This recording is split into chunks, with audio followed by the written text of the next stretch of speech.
ఈ వీడియో తీసి almost 2 months అయిపోయిందనమాట. నేను అసలు నాకు ఓపిక లేక ఎడిటింగ్ చేసుకోలేక అట్లనే ఉండిపోయాను. ఫస్ట్ అయితే పల్లీలను అయితే దోరగా వేయించుకుంటున్నాను, బర్ఫీ చేస్తున్నాను అనమాట.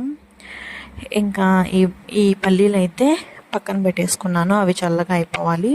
ఇప్పుడు 2 cups అయితే బెల్లం తీసుకున్నా, ఇంకా కొంచెం 1/2 cup అయితే వాటర్ తీసుకొని మంచిగా ఇది కరిగిపోవాలన్నమాట.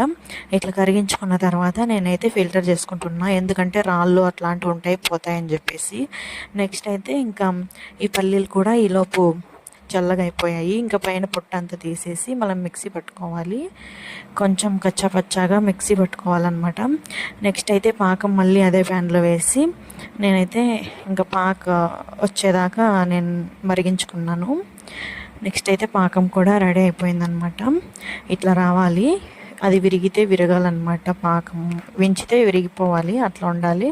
నెక్స్ట్ అయితే ఇంకా ఈ పల్లీలు మిక్సీ పట్టుకున్నాం కదా, ఇదైతే అందులో వేసేసి మిక్స్ చేసుకోవాలి.